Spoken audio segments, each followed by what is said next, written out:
विवेचना में आज जेपी और इंदिरा गांधी के कड़ुए हुए संबंधों की कहानी।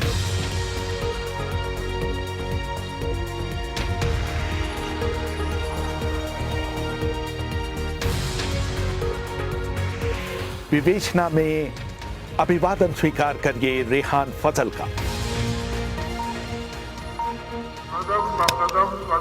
कदम फासिज्म की तरफ वो जा रही है। इसका जवाब क्या है? फासिज्म का एक ही जवाब है, देश का जागृत जनमत। ये आवाज है उस शख्स की जिसने संभवतः गांधी और नेहरू के बाद आधुनिक भारतीय राजनीतिक विचारधारा को सबसे अधिक प्रभावित किया है।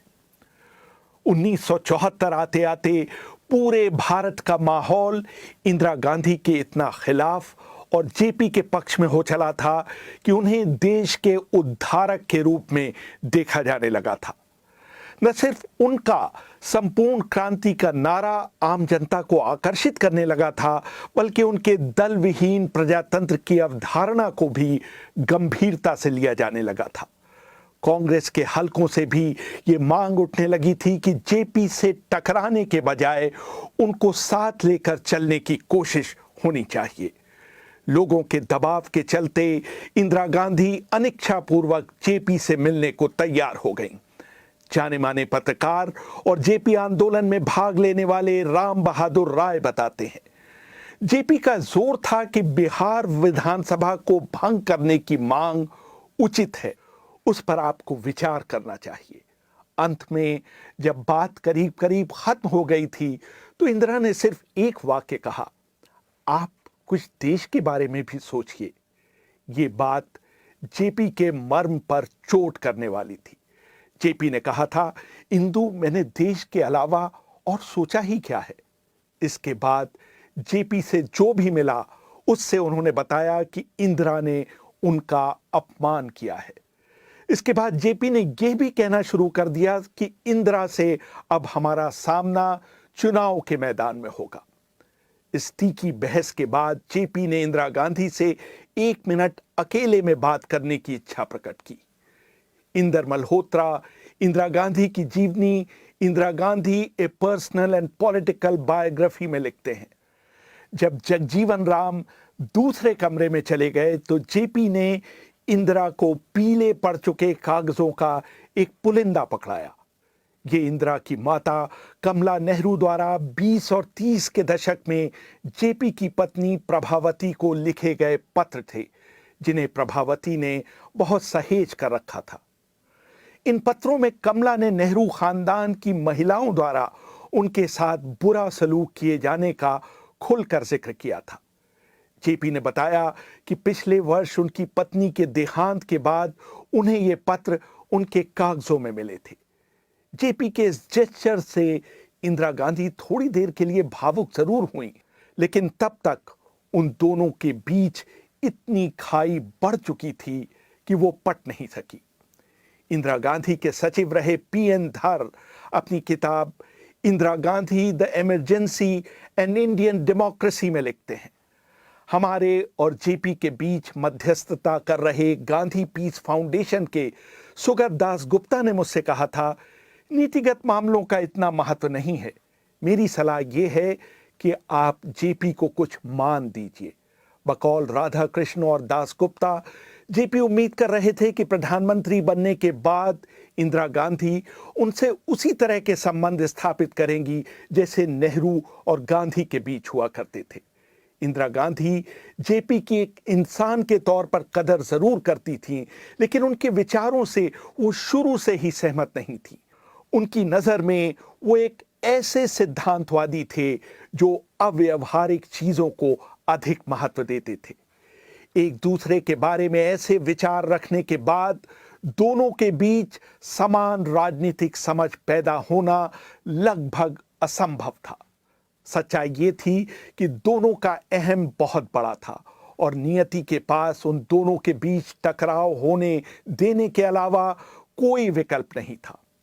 इंदिरा और जेपी के कटुता कटुता इतनी बढ़ी कि इंदिरा गांधी ने देश में आपातकाल लगाने की घोषणा कर दी। भाइयों और बहनों, राष्ट्रपति जी ने आपातकाल की घोषणा की है। इससे आतंकित होने का कोई कारण नहीं है।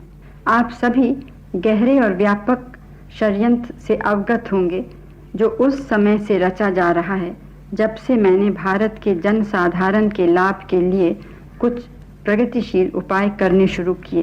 प्रजातंत्र के नाम पर प्रजातंत्र के काम को ही नकारने की कोशिश की जा रही है। इससे पहले जेपी ने दिल्ली के रामलीला मैदान में एक बड़ी रैली को संबोधित किया। मशहूर पत्रकार कुमी कपूर अपनी किताब the emergency A personal history में लिखती हैं, भीड़ को दूर रखने के लिए तत्कालीन सूचना और प्रसारण मंत्री विद्याचरण शुक्ल ने दूरदर्शन से कहकर रविवार की फीचर फिल्म का समय 4 बजे से बदलवा कर 5 बजे करवा दिया था। पूर्व निर्धारित फिल्म वक्त के स्थान पर उन्होंने 1973 की सबसे बड़ी फिल्म ब्लॉकबस्टर बॉबी दिखाने का फैसला किया था। एक बार फिर रामलीला मैदान के आसपास किसी बस को आने नहीं दिया गया था और लोगों को सभा स्थल तक पहुंचने के लिए 1 किलोमीटर तक चलना पड़ा था। अटल बिहारी वाजपेयी की दत्तक पुत्री नमिता भट्टाचार्य ने मुझे बताया था कि जब वो सभा स्थल की तरफ जा रही थीं तो उन्हें कुछ दबी सी आवाज सुनाई दी। हमने टैक्सी ड्राइवर से पूछा, ये किसकी आवाज है? उसने जवाब दिया था, ये लोगों के कदमों की आवाज है। जब हम तिलक मार्ग पहुंचे तो वो लोगों से खचाखच भरा हुआ था। हमें वहां अपनी टैक्सी छोड़नी पड़ी और वहां से रामलीला मैदान हम पैदल गए। 25 जून 1975 की रात 1:30 बजे के समय गांधी पीस फाउंडेशन के सचिव राधा कृष्ण के बेटे चंद्रहर खुले में आसमान के नीचे सो रहे थे। अचानक वो अंदर आए और अपने पिता को जगाकर फुसफुसाते हुए बोले, पुलिस यहां गिरफ्तारी का वारंट लेकर आई है। राधा कृष्ण बाहर आए। पुलिस ने उन्हें जेपी के खिलाफ गिरफ्तारी का वारंट दिखाया। राधा कृष्ण ने पुलिस वालों से कहा कि क्या आप कुछ समय इंतजार कर सकते हैं? जेपी बहुत देर से सोए हैं, वैसे भी उन्हें 3-4 बजे तो उठ ही जाना है क्योंकि उन्हें सुबह तड़के ही पटना की फ्लाइट पकड़नी है। पुलिस वाले इंतजार करने के लिए मान गए। राधा कृष्ण इस बीच चुपचाप नहीं बैठे। उन्होंने अपनी टेलीफोन ऑपरेटर को निर्देश दिया कि वो जिस को फोन लगा सकती हैं फोन कर जेपी की गिरफ्तारी की सूचना दें। चलते समय राधा कृष्ण ने जेपी से कहा, क्या आप लोगों के लिए कोई संदेश देना चाहेंगे? जेपी ने आधे सेकंड के लिए सोचा और राधा कृष्ण की आंखों में सीधे देखते हुए कहा, विनाश काले विपरीत बुद्धि। जनवरी 1977 में इंदिरा गांधी ने चुनाव करवाने का फैसला किया। इस चुनाव में जनता पार्टी की जीत हुई और इंदिरा गांधी खुद अपनी सीट हार गईं। मार्च 1977 में जनता पार्टी की जीत के बाद सरकार बनने की कवायद चल ही रही थी कि इंदिरा को इस बात की आशंका हो गई कि संजय गांधी के जबरन नसबंदी कार्यक्रम से प्रभावित लोग संजय गांधी को जबरदस्ती पकड़कर तुर्कमान गेट ले जाएंगे और उनकी सार्वजनिक रूप से नसबंदी करेंगे। जाने माने स्वतंत्रता सेनानी और बाद में योजना आयोग और दक्षिण अफ्रीका में भारत के उच्चायुक्त बने लक्ष्मीचंद जैन अपनी आत्मकथा civil disobedience 2 freedom struggles 1 life में लिखते हैं। ये बात सुनकर जेपी बहुत परेशान हो गए। उन्होंने तय किया कि वो इंदिरा गांधी से मिलने उनके निवास स्थान पर जाएंगे और उन्हें ढाढ़स बंधाएंगे।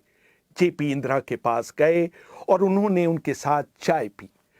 राम बहादुर राय बताते हैं कि इस बैठक के बाद जेपी ने एक वक्तव्य जारी कर कहा कि इंदिरा गांधी का राजनीतिक जीवन अभी समाप्त नहीं हुआ है।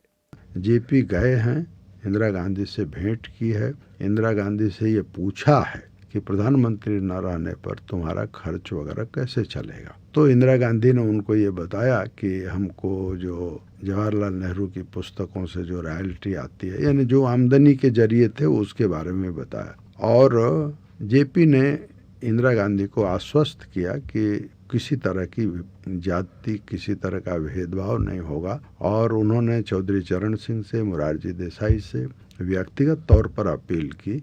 यही नहीं, उन्होंने एक बयान भी दिया। कुछ ही दिनों में जेपी का जनता पार्टी से भी मोह भंग हो गया। वो पटना में बीमार पड़े थे और जनता पार्टी के नेताओं ने उनकी कोई सुध नहीं ली। कुलदीप नैयर बताते हैं। मैंने बल्कि कहा एक दफ़ा कि मैं अभी पटना में था तो जेपी बहुत नाराज थे, तो मैंने कहा मुरारजी भाई आपको जाना चाहिए पटने। मैं तो कभी गांधी को मिलने नहीं गया था, तो ये क्या है? तो ये उनके दिमाग में था। मैंने कहा नहीं, जेपी की मूवमेंट तो क्या ठीक है, जेपी मूवमेंट वगैरह ये तो हम सब लोगों ने भी तो कुछ किया वगैरह। इंदिरा गांधी ने इसके ठीक उल्टा किया। बेलची से लौटते समय वो पटना में रुकी और जेपी से मिलने गईं। इस मुलाकात के बाद जेपी ने इंदिरा को आशीर्वाद देते हुए कहा था, तुम्हारा भविष्य तुम्हारे भूत से ज्यादा चमकदार होगा। जेपी को नजदीक से जानने वाले रजी अहमद का कहना है कि जेपी की आखिरी दिनों में दोनों के रिश्ते फिर ठीक हो गए। हालांकि राजनीतिक टीकाकारों का मानना है कि इंदिरा गांधी की जेपी से मुलाकात उनकी राजनीति का हिस्सा थी और वो उसमें पूरी तरह से सफल भी हुई। रेहान फजल, BBC, दिल्ली।